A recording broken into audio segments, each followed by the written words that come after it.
नमस्कार मित्रों, कथा निधि चैनल पर आज हम सुनेंगे मालती जोशी द्वारा लिखित एक और कहानी जिसका शीर्षक है तुम मेरी राखो लाज हरी। मानवीय संवेदनाओं के सूक्ष्मतम स्पंदनों को भी अपने शब्दों में बांधने की क्षमता रखने वाली मालती जी अपनी सहज प्रवाहमय भाषा शैली के माध्यम से पाठकों के मन की गहराई में सीधे उतर जाती हैं। आइए सुनते कहानी तुम मेरी राखो लाज हरी। प्रतीक्षा कुछ ज्यादा ही लंबी हो चली थी। बरामदे में बैठे सब लोग ऊँघने से लगे थे।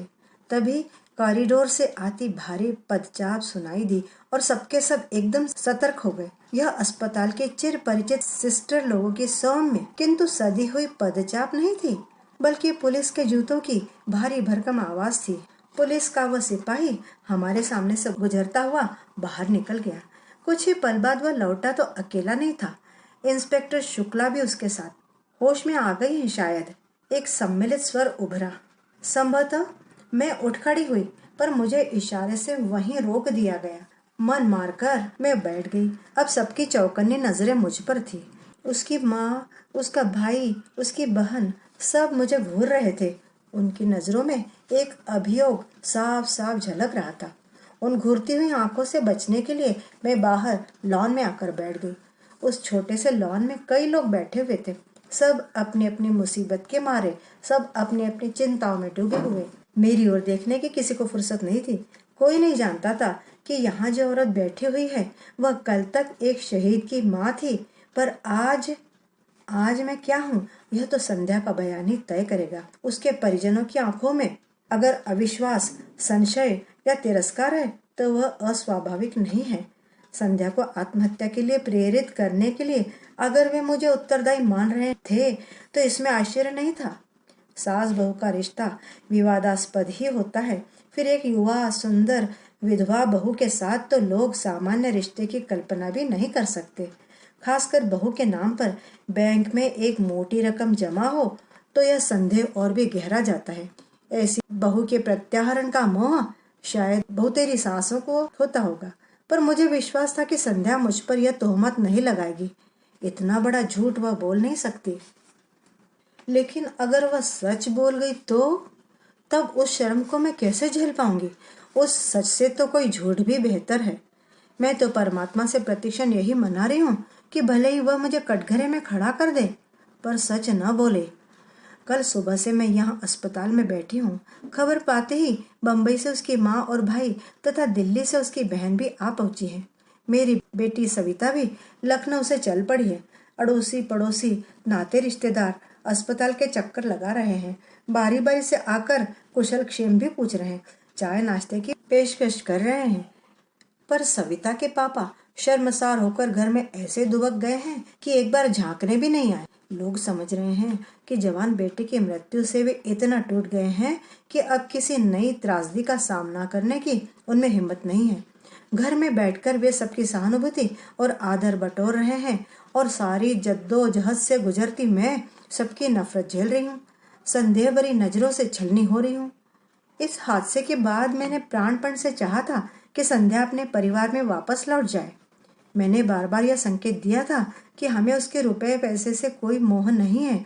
वह सब कुछ अपने साथ ले जा सकती है। उसके वहां रहने पर भी इस घर पर, यहाँ के धन संपत्ति पर उसका हक बना रहेगा। अपना बुढ़ापा हम अकेले काट लेंगे। बस हमें इस जिम्मेदारी से मुक्त कीजिए। इस जिम्मेदारी के चलते तो मैं बेटे के लिए रोना भी भूल गई थी।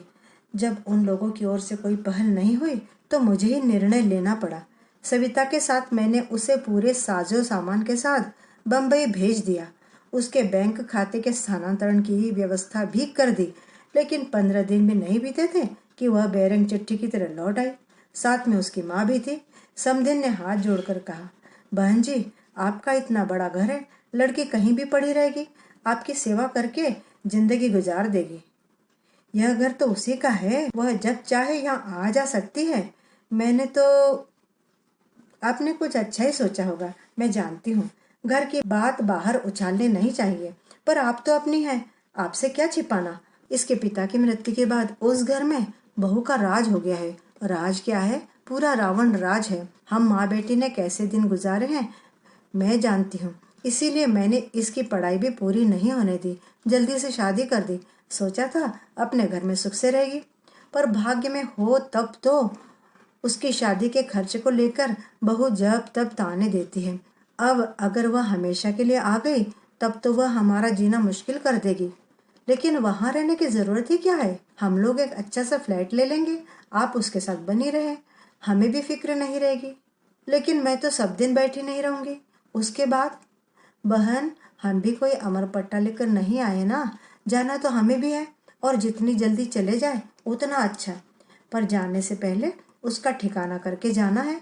अच्छा घर वर देख कर उसकी शादी कर देनी है। इतनी बड़ी पहाड़ से जिंदगी वह अकेले कैसे काटेगी? तो बहन जी, यह काम भी आप ही कर सकती हैं। भाई साहब आपके साथ हैं, मेरे पास तो कोई साधन नहीं है। इसके भाई भाभी भी लालच में आ गए हैं। अगर ऐसा हुआ तो वे उसकी दूसरी शादी नहीं होने देंगी। जिंदगी भर इसके पैसों पर कुंडली मार कर बैठ जाएंगे। आपको अपने बेटे पर जरा भी एतबार नहीं है। बेटा अपना है तो क्या हुआ, बहू तो पराए घर से आई है। बेटा भी अब उसी की आंख से देखता है, उसी के कान से सुनता है। अपना दिल दिमाग सब उसने बीवी के पास गिरवी रख छोड़ा है। इसके बाद कुछ कहने का सवाल ही नहीं था। एक कोशिश मैंने और की थी। उसकी डॉक्टर बहन के सामने भी प्रस्ताव रखा था। यूं तो वह संध्या से 10 साल बड़ी थी, पर बहन बहन ही होती है, कुछ तो लगाव होगा ही। हमारी तुलना में तो वह ज्यादा अपनी होगी। हम लोगों का साथ ही कितना था? कुल जमा 1.5 साल।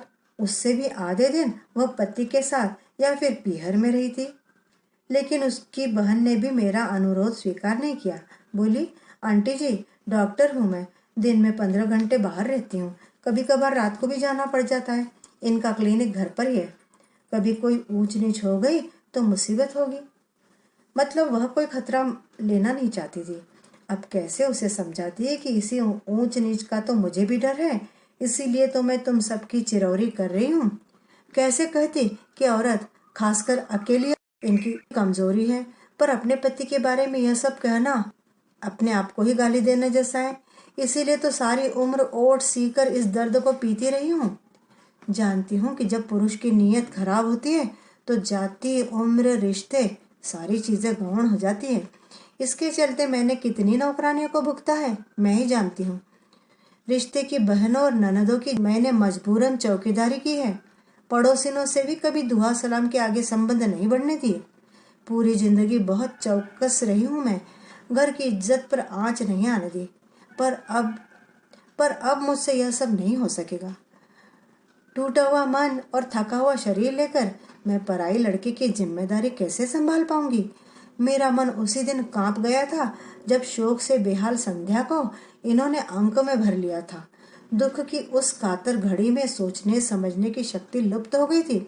फिर भी वह दृश्य मेरे अवचेतन में उतर गया था। अपनी सूजी हुई आंखें लेकर सविता ने उसी क्षण मेरी ओर देखा था। पल भर को हमारी नजरें मिली और उसने तुरंत आगे बढ़कर संध्या को खींचकर अपने गले लगा लिया था।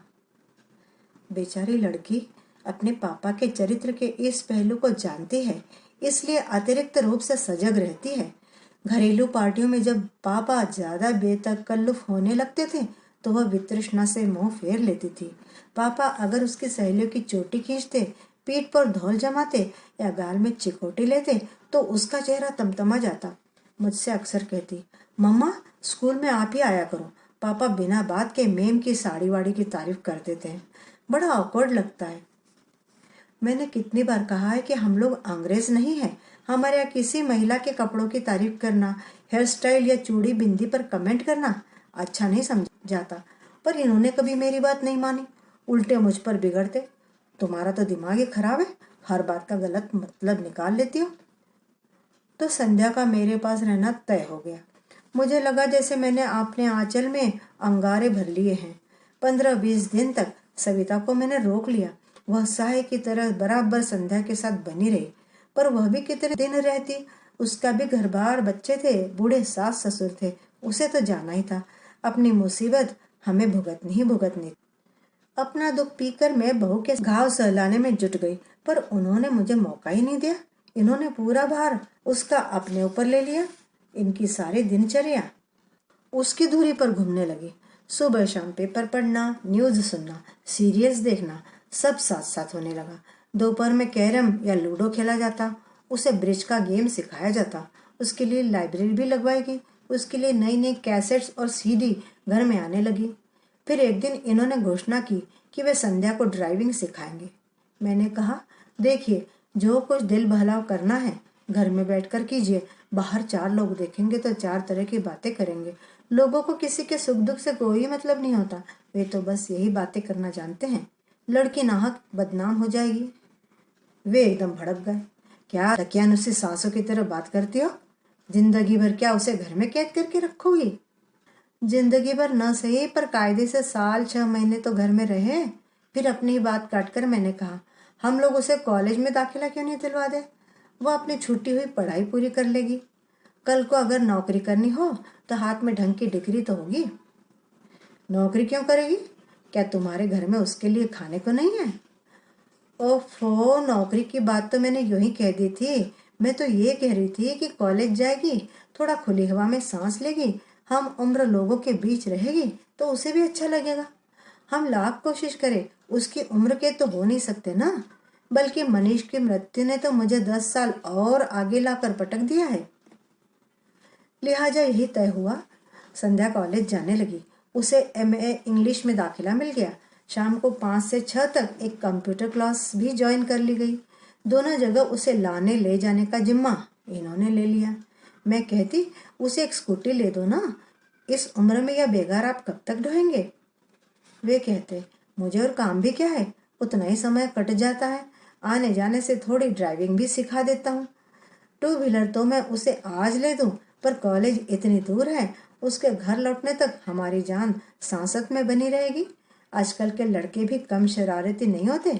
मैं जाता हूँ तो थोड़ा रौब रहता है, ज्यादा बदतमीजी नहीं करते। इन्होंने तो अपना वक्त बांध लिया था, पर मेरा समय काटे नहीं कटता था। 3 प्राणियों के परिवार में मैं एकदम अकेली पड़ गई थी। गृहस्थी से मन उचट गया था, फिर भी उसे ढोना पड़ रहा था। भूख प्यास गायब हो गई थी, फिर भी दोनों वक्त रसोई में सिर देना पड़ता था। जिस दिन भी थोड़ी कोर कसर रह जाती, वे फौरन कहते, हम लोग तो बूढ़े प्राणी हैं, खिचड़ी खाकर भी जी लेंगे, पर इस लड़की का तो कुछ ख्याल करो, वह तो अपने मुंह से कुछ कहने से रही। 3-4 महीने बाद सविता फिर एक बार चली आई। लाख ससुराल में थी, पर उसका मन तो वहीं अटका हुआ था। जानती थी कि भाई की मृत्यु के बाद मम्मी पापा कितने अकेले पड़ गए हैं। आते ही बोली, मम्मा, तुम्हें क्या हो गया है? बीमार हो क्या? इन 4 महीनों में तो तुम आधी भी नहीं रह गई हो। मैंने सूखी हंसी हंसकर कहा, अब इस जन्म में तो मैं मोटाने से रही। तुम्हारा भाई मुझे जिंदगी भर का रोग दे गया है। 2 दिन में ही उसे सारी दिनचर्या समझ में आ गई। बोली, यह क्या बात है मम्मा, दिन भर तुम्हें लगी रहती हो? इसमें नई बात क्या है? तुम्हारी शादी के बाद से तो मैं अकेली सब कर रही हूँ। पर अब तो घर में संध्या है, उसे तुम्हारा हाथ बटाना चाहिए। पर उसके पास समय कहाँ है? क्यों? सुबह उसका कॉलेज होता है, ठीक है, पर शाम का खाना तो बना ही सकती है ना। सच कहूँ सभी, अब उससे कुछ कहते भी संकोच होता है। लगता है वह इस घर में मेहमान है। कहने की जरूरत ही क्या है, उसे तो खुद सोचना चाहिए ये बात। शायद अब उसको भी इन चीजों में रस नहीं रह गया है। पहले जब आती थी, मुझे रसोई में घुसने नहीं देती थी, सुबह शाम नई नई चीजें बनाकर खिलाती थी। अब उसका भी मन हट गया है, और ठीक भी है। यह उसकी गृहस्थी तो नहीं है, वह तो बस समय काट रही है। और सच तो यह है कि हम सब अपना अपना समय काट रहे हैं। और ये पापा क्या कर रहे हैं? एकदम उसके ड्राइवर ही बन गए हैं। शाम का तो चलो ठीक है, पर सुबह तो अपने से जा सकती है ना। न हो तो उसे एक स्कूटर ले दो। तुम्हें कहना यह बात उनसे। और सचमुच इस बार वह डरी नहीं, सवाल कर ही डाला। बोली, पापा, हमें तो याद नहीं आता कि आपने हमें कभी कॉलेज छोड़ा हो या लेने आए हो। अब तो जैसे आपने ड्यूटी ही लगा ली है। इन्होंने एक बार घूर कर मेरी ओर देखा और फिर कहा, बेटा, जब तुम पढ़ती थी तब न मेरे पास समय था न गाड़ी थी। अब तो मेरे पास समय ही समय है। मैं तुम्हारी माँ की तरह 24 घंटे ठाकुर जी के सामने ध्यान लगाकर नहीं बैठ सकता। मुझे तो भगवान से नफरत हो गई है। सारे व्रत अनुष्ठानों पर से मेरा विश्वास उठ गया है। इसलिए मैं अपनी शांति कहीं और खोजता हूँ। एक बात और सभी, तुम्हारी अपनी एक भरी पूरी दुनिया है और यह लड़की बिल्कुल अकेली है। मैं उसका अकेलापन बांटने की कोशिश करता हूँ और उसका तो एक बहाना है। सच तो यह है कि मैं अपना ही अकेलापन बांटने की कोशिश कर रहा हूँ। आखिरी बात कहते कहते इनका स्वर कातर हो आया था। हम दोनों शर्म से जैसे पानी पानी हो गई। अपने दुख को सहलाते हुए हम यह भूल ही गई थी कि मरने वाला इनका भी कोई था। वह इनकी भी आंखों का सपना था, बुढ़ापे की लाठी था, कलेजे का टुकड़ा था। हम लोग तो रो गा कर अपना दुख हल्का कर लेती हैं, पर ये तो पुरुष होने की विवशता को ढो रहे हैं। सारा हाहाकार मन में ही दबाए बैठे हैं। उस अश्रुसिक्त वेला में मैंने इनके सारे अपराध क्षमा कर दिए। नवंबर में नेहा की शादी निकल आई। इकलौती ननद की इकलौती बेटी की शादी थी। अपना सारा शौक समेटकर हमें भात की तैयारी में जुट जाना पड़ा। जब पहली बार खरीदारी के लिए निकली तो लगा जैसे युगों बाद घर की चार दीवारी से बाहर आई हूँ। संध्या और उसके पापा तो इस बहाने से रोज ही बाहर जा रहे थे, पर मैं साल भर से घर में कैद होकर रह गई थी। मंदिर को तक जाने का मन नहीं होता था।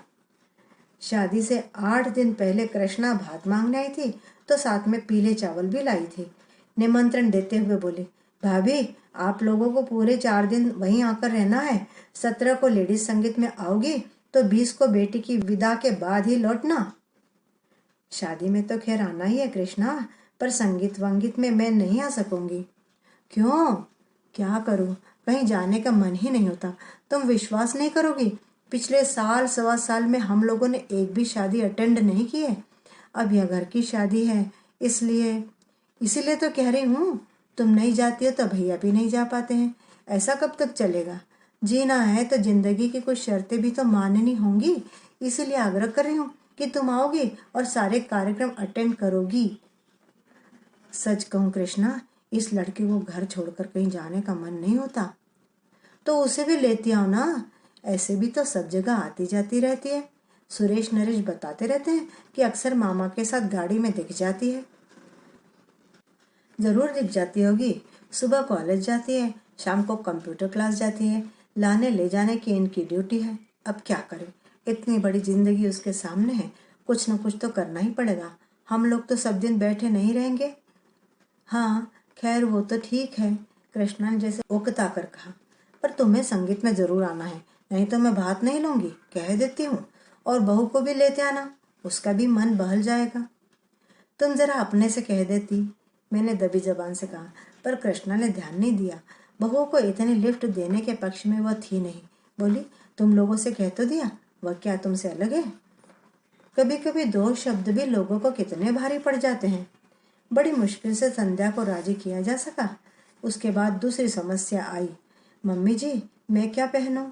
यह बात नहीं कि उसके पास कपड़ों की कमी थी, वह तो रोज ही बाहर जा रही थी, अपनी मनपसंद पोशाक और मनपसंद रंग पहन रही थी। मैंने कभी टोका टाकी नहीं की थी, मेरा तो उस ओर कभी ध्यान भी नहीं गया। पर यह प्रसंग अलग था और इस बात को संध्या भी समझती थी।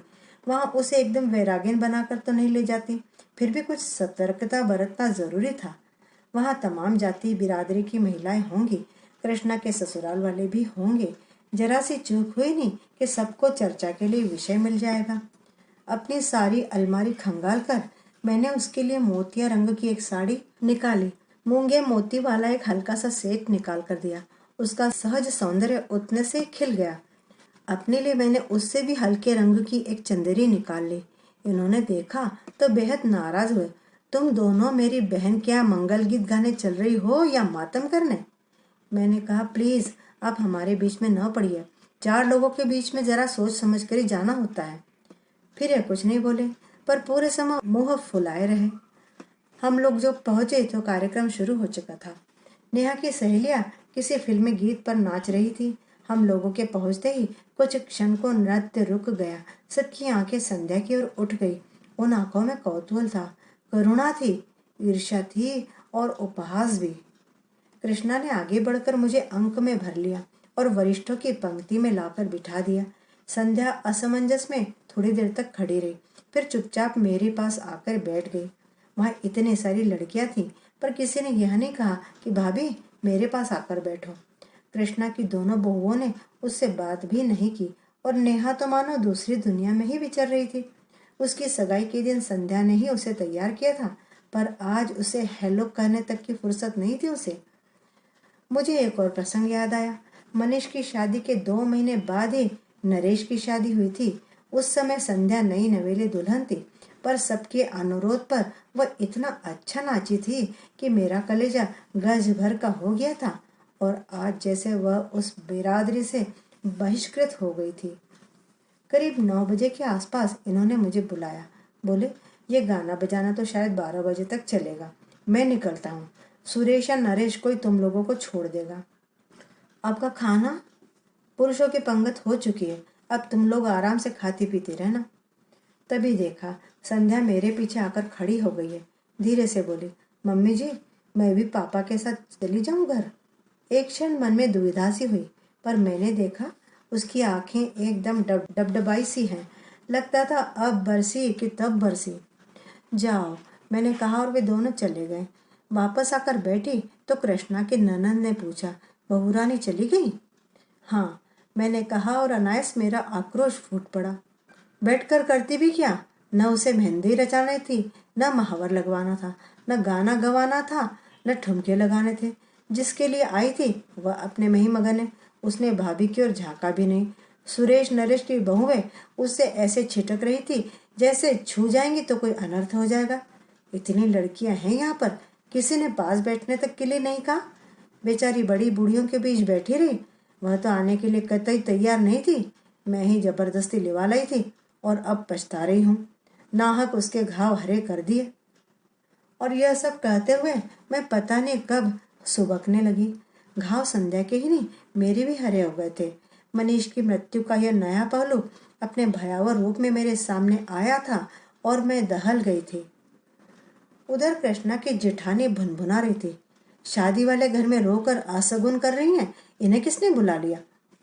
मैंने बुलाया है, कृष्णा ने कड़क कर कहा। भाभी है मेरी, नहीं आ रही थी, फिर भी मैं जिद करके लाई हूँ। क्या पता था? प्लीज कृष्णा, मैंने उसका हाथ पकड़ लिया। मैं पहले ही बहुत शर्मिंदा हूँ, मुझे और शर्मिंदा मत करो। उसके बाद महफिल तो एक तरह से उखड़ी गई थी। फिर भी खाते खिलाते 12 बज ही गए। उन लोगों ने शादी के लिए एक वैन ले रखी थी, उसी से सबको घर घर छोड़ा। बेल बजाते हुए सोच रही थी कि ये छूटते ही पूछेंगे, इतनी जल्दी कैसे आ गई?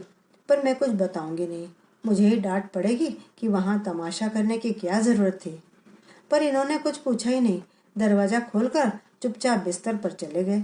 रोज 12 तक चलने वाला टीवी भी आज बंद था। कपड़े बदलते हुए देखा, इनके बाएं हाथ पर पट्टी बंधी हुई थी। मेरी पुरानी साड़ी को फाड़कर बेतरतीब से बांधी हुई थी। यह हाथ में क्या हुआ? कट गया। कैसे? थोड़ी देर चुप रहे, फिर बोले, दरवाजे में आ गया था। अरे दरवाजे में कैसे? इन्होंने कोई उत्तर नहीं दिया। करवट बदल कर लेट गए। ठीक तो है, जब हमें कोई तकलीफ होती है तो किसी की ज्यादा पूछताछ भी अच्छी नहीं लगती। कुछ लगाया था? हाँ, डेटॉल लगाया था। इनके स्वर में बेजारी थी। बाथरूम जाते हुए देखा, खून के छींटों की एक कतार सी थी। वॉश बेसिन में भी छींटे थे। शायद पानी की धार के नीचे हाथ रखा होगा। फिर कुछ पूछने का मन हुआ, पर इनकी नाराजगी के डर से चुप ही रही। बाल्टी में साबुन घोलकर मैंने पूरे फर्श का पोंछा सा लगा दिया। पोंछा लगाते हुए अचानक याद आया, संध्या सो गई? पता नहीं, उसने कुछ खाया कि नहीं, वहां से तो वैसे ही चली आई थी। पता नहीं, तुम्हें पूछ लो। मुझे आश्चर्य हुआ, और दिन तो मुझसे ज्यादा इन्हें उसकी फिक्र रहती थी। उसकी सुख सुविधा का ध्यान मुझसे ज्यादा यही रखते थे। कई बार तो इस बात पर हम लोगों की झड़प भी हो जाती थी। मैंने दोबारा इनसे कुछ पूछना ठीक नहीं समझा। खुद ही उसके कमरे में चली गई। दरवाजा बंद था। संध्या सो गई क्या? मैंने आवाज लगाई, पर शब्द जैसे मेरे मुंह में ही जम गए। संध्या के दरवाजे के पास भी खून की बूंदें थी जो हमारे कमरे तक चली आई थी। मेरा माथा ठनका, पर मैं कुछ बोली नहीं। चुपचाप एक बाल्टी उठा ली और पोंछना शुरू किया। उसी समय फोन की घंटी बजी। ये कुछ क्षण मेरी प्रतीक्षा करते रहे, फिर उठा लिया। आवाज दी, कृष्णा का फोन है तुम्हारे लिए। कह दो सुबह बात कर लूंगी। जानती थी इतनी रात गए उसी का फोन होगा। शाम को जो कुछ हुआ उसकी सफाई देनी होगी। उस समय वह बात कितनी बड़ी लग रही थी, पर अब यहाँ जो कुछ हुआ उसके मुकाबले वह कितनी छोटी और अर्थहीन लग रही थी। इतनी रात को फोन किया है तो कोई जरूरी बात ही होगी, बात कर लो ना। कहते हुए ये कार्डलेस लेकर बाहर आ गए, पर वहीं ठिठक गए। बाल्टी पर दोनों हाथ रखकर मैं उन्हें अपलक देखती रही। एक क्षण को हमारी आंखें मिली और वे चुपचाप कमरे में लौट गए। अपना काम खत्म करके मैंने गेट पर बाहर के दरवाजे पर ताला डाल के सारी बत्तियां बुझाई और पलंग पर आकर लेट गई। सोने का मन नहीं हो रहा था, बस पलंग की पाटी पर सिर टिकाए बैठी रही। बड़ी देर बाद वह अंधेरा मुखरित हुआ। शब्द मेरे कानों से टकराए, पर अर्थ कहीं खो गए। आप कुछ कह रहे थे? मैं ये कह रहा था कि मैं तो केवल उसे सांत्वना देने का प्रयास कर रहा था। वह बहुत अपसेट लग रही थी, इसलिए दिलासा देने की कोशिश कर रहा था। उसने पता नहीं क्या सोचा, एकदम गलत अर्थ ही निकाल लिया। आप यह सब मुझे क्यों बता रहे हैं? मैंने तो कुछ कहा ही नहीं और कुछ पूछा भी नहीं। अभी बाहर तुम जिस तरह मेरी ओर देख रही थी, उसके बाद क्या कुछ और कहना शेष रह जाता है? क्या तुम्हारी आंखों की भाषा मैं पढ़ नहीं सकता? शायद इन्हें भी किसी किस्म की दिलासा चाहिए थी, पर मेरा मन ही नहीं हुआ। चुपचाप पीठ फेर कर लेट गई। भीतर एक अंधड़ सा उठ रहा था। प्रश्नों के बवंडर उठ रहे थे।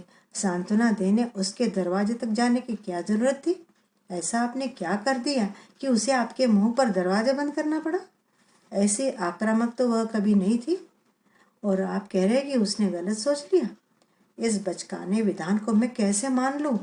कोई भी औरत इस मामले में गलती नहीं कर सकती, कर ही नहीं सकती। छोटी बच्ची भी इस स्पर्श की भाषा को बखूबी समझती है, फिर चाहे वह स्पर्श नौकर का हो, दोस्त का हो, सहकर्मी का हो। औरत इसे परखने में कभी गलती नहीं करती। ईश्वर ने स्त्री को यह अद्भुत सहज ज्ञान प्रदान किया है। भीड़ की धक्का पेल में भी वह हर स्पर्श को अलग से परिभाषित कर सकती है। और ये कह रहे हैं कि उसने गलत सोच लिया होगा। ईश्वर करे ऐसा ही हुआ हो। उस रात में मना रही थी कि वह यहीं ठहर जाए, इस रात की सुबह कभी न हो और मुझे संध्या का सामना ही न करना पड़े। पर अपना चाह सब कहाँ होता है। घड़ी के कांटों की तरह साथ साथ रात भी धीरे धीरे सरकती रही। रोज की तरह सुबह की किरणों ने दरवाजे पर दस्तक दी। उन किरणों के साथ दूध वाला, कचरे वाला, काम वाली, नल, सभी ने अपनी अपनी आमद दर्ज की। मजबूरन मुझे उठना ही पड़ा। संध्या का कमरा बंद था। मैंने राहत की सांस ली और किचन की ओर बढ़ गई। चाय बनाकर इन्हें जगाया। चेहरा काफी उतरा हुआ लग रहा था। यह अपराध बोध था या दर्द? वैसे हाथ भी काफी सूजा हुआ सा लग रहा था। रात भर जरूर परेशान रहे होंगे। और कोई वक्त होता तो इतनी हाय तौबा मचाते, न खुद सोते न मुझे सोने देते। पर इस बार तो मुझे पता ही नहीं चला। 8 बजे कृष्णा का फोन आया। वह मुझसे बात करने को व्यग्र थी, पर मैंने मौका ही नहीं दिया। कृष्णा, अच्छा हुआ तुमने फोन कर लिया। मैं बस अभी करने ही वाली थी फोन तुम्हें। तुम्हारे यहाँ कार्यक्रम कितने बजे है? तुम्हारा कार्यक्रम है भाभी, जब तुम आ जाओ। तो 9:30-10 ठीक रहेगा ना? ऐसा करो, सुरेश नरेश किसी को भेज दो। तुम्हारे भैया के हाथ में चोट आ गई है, ये ड्राइव नहीं कर पाएंगे। और तुम तो जानती हो रिक्शा के लिए भी यहाँ से कितनी दूर जाना पड़ता है। फिर इनसे कहा, आप तैयार हो जाइए, 9:30 बजे तक हम लोग चले चलेंगे।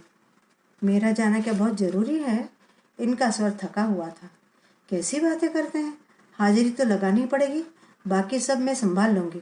लौटते समय डॉक्टर के यहाँ भी होते हुए आएंगे। संध्या का कमरा अब भी बंद था। फिर मैंने सारा सामान जमाना शुरू किया।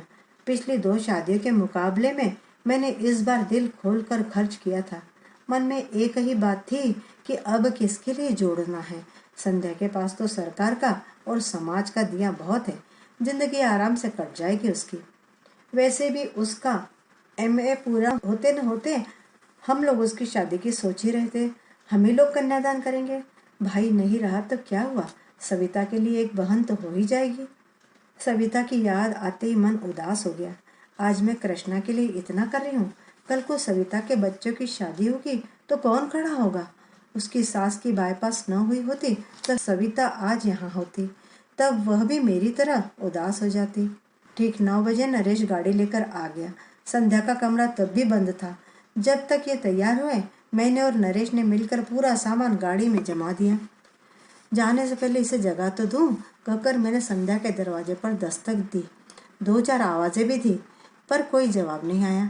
क्या बात है, इतनी देर तक तो कभी सोती नहीं है। पहली बार मुझे थोड़ी चिंता हुई। नरेश, कल रात वहीं से लौटकर कमरे में जो गई है तो बाहर ही नहीं निकली। कहीं तबीयत तो खराब नहीं है? नरेश का चेहरा फक पड़ गया। आजीजी के स्वर में बोला, मामी जी, कुछ ऐसी वैसी बात हो गई तो प्लीज़ हमारा नाम मत लीजिएगा। मम्मी बता रही थी कि कल कुछ लफड़ा हो गया था। आप तो जानती हैं, शादी ब्याह में यह सब चलता ही रहता है।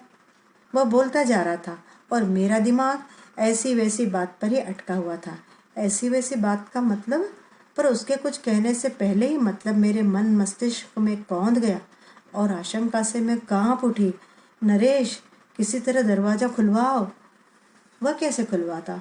उसने कंधों से धक्का दिया, घुटनों से जोर लगाया, पर दरवाज़ा टस से मस नहीं हुआ। फिर उसने कहा, स्क्रू ड्राइवर हो तो दीजिए, मैं बोल्ट खोलने की कोशिश करता हूँ। तुम दरवाज़ा तोड़ दो। मेरा धैर्य अब टूट चुका था। अनिष्ट की आशंका से मैं सहम गई थी, पर दरवाज़ा तोड़ना क्या इतना आसान था? मैं, नरेश, महरी सब जोर आजमा रहे थे। मोगरी, हथौड़ी सबका उपयोग हो रहा था। शोर सुनकर पड़ोस के शुक्ला जी भी आ गए। उनकी भी मदद ली गई। बड़ी देर बाद थोड़ी सी फांक मिली तो धड़कते दिल से मैंने सबसे पहले पंखे का मुआयना किया। वह बंद था। फिर भी मैं राहत की सांस नहीं ले सकी, क्योंकि कमरे का सन्नाटा बड़ा अशुभ लग रहा था। बड़ी देर बाद दरवाज़ा भरभरा कर गिरा तो हम लोग तेजी से भीतर दाखिल हुए। पलंग पर वह निस्पंद लेटी थी। कृष्णा की यहाँ से लौटकर उसने कपड़े भी नहीं बदले थे। नींद की गोलियों की शीशी सिरहाने खाली पड़ी थी। इसके बाद का घटनाक्रम एक दुस्वप्न की तरह था। हम अस्पताल दर अस्पताल भटके, पर हर जगह भर्ती करने से इनकार कर दिया गया। आखिरकार मजबूरन सरकारी अस्पताल की ही शरण लेनी पड़ी। फिर पुलिस आई। संध्या के पास पहरा बिठा दिया गया। सबके बयान हुए। अड़ोसी पड़ोसियों से, रिश्तेदारों से, उसके सहपाठियों से पूछताछ हुई। उसके भाई बहनों को फ़ोन किए गए। बेचारा नरेश इस हंगामे के बीच मामा जी की पट्टी करवा लाया था। पता चला 3 उंगलियों में हेयर लाइन क्रैक है और छोटी उंगली का तो एकदम कचूमर ही निकल गया है। अच्छा हुआ कि इस समय सबका ध्यान संध्या की ओर था। इनके एक्सीडेंट के बारे में किसी ने उत्सुकता नहीं दिखाई, नहीं तो किस किस को क्या क्या कैफियत देती मैं। नरेश के जाने के बाद एक बात याद आई। घर के दरवाजे के साथ जोर आजमाइश हो रही थी। ये आंखें बंद किए आराम कुर्सी में चुपचाप लेटे हुए थे।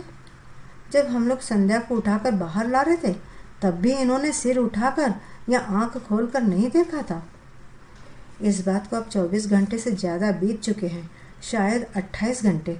तब से मैं अस्पताल में ही बैठी हूँ। इतनी देर तक मैं ईश्वर से लगातार संध्या के जीवन की भीख मांग रही थी, और अब जबकि वह होश में आ गई है, मैं मना रही हूँ कि वह भले ही मुझे कटघरे में खड़ा कर दे, पर सच न बोले। मुझे जेल की सलाखों के पीछे रहना मंजूर है भगवान, पर इस उम्र में मैं यह शर्म बर्दाश्त नहीं कर पाऊंगी। आंटी जी, आंटी जी। मैं अपने विचारों में इस कदर खोई थी कि इस आवाज़ को पहचानने में थोड़ा समय लगा। सिर उठाकर देखा, संध्या की बहन खड़ी थी। आप यहाँ बैठी हैं और आपके लिए हमने पूरा अस्पताल छान मारा। उसका स्वर एकदम शांत था और मैंने गौर किया कि चेहरा भी तनाव रहित था। फिर भी मैंने डरते डरते पूछा, संध्या कैसी है? अब खतरे से बाहर है, पर कमज़ोरी तो अभी रहेगी। चलिए ना, आपको बहुत याद कर रही है। मैंने उठना चाहा, पर पाँव जैसे जम से गए। उसी ने सहारा देकर उठाया। चलते समय भी उसने मेरा हाथ नहीं छोड़ा। आप लोग उस दिन किसी शादी में गए थे? चलते हुए उसने मुझे पूछा। हाँ, क्यों? मेरा गला सूखने लगा था। वह बता रही थी कि मनीष की मृत्यु के बाद पहली बार ऐसे फंक्शन में गई थी, इसीलिए उस माहौल को बर्दाश्त नहीं कर सकी। संध्या ही क्यों, साल भर से हम लोग भी किसी शादी में नहीं गए, पर यह घर का मामला था, जाना पड़ा। वही तो, आप दोनों की बड़ी तारीफ कर रही थी। कह रही थी कि आप लोगों ने कभी एहसास नहीं होने दिया कि वह विधवा है, इसीलिए वह भी इस सच को भूल सा गई थी। पर शादी में जब इसी सच का सामना करना पड़ा तो उसे धक्का लगा। वह सह नहीं पाई। यह तो कहिए कि समय से इलाज हो गया, वरना। ईश्वर तेरा लाख लाख शुक्र है, मैंने दोनों हाथ जोड़कर कहा। मेरे हाथ कांप रहे थे, आवाज़ लरज रही थी, पैर जवाब दे रहे थे। 2 दिनों की भूख, प्यास, अनिद्रा और दुश्चिंता सब मुझ पर एकदम ही हावी हो गए। 2 कदम चलना भी मेरे लिए दूभर हो गया। लड़खड़ाकर मैं वहीं एक बेंच पर धम्म से बैठ गई। मुंह से बस इतना ही निकला, थैंक यू संध्या।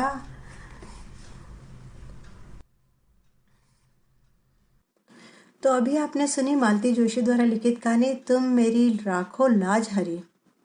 उम्मीद करती हूँ कि आपको निश्चित ये कहानी पसंद आई होगी। एक लाइक और कमेंट करके ज़रूर बताइएगा। और हाँ, चैनल पर अगर नए हो तो चैनल को सब्सक्राइब करना याद रखिएगा। मिलती हूँ फिर दोबारा ऐसी बढ़िया सी कहानी के साथ। तब तक बाय, अपना ख्याल रखिएगा।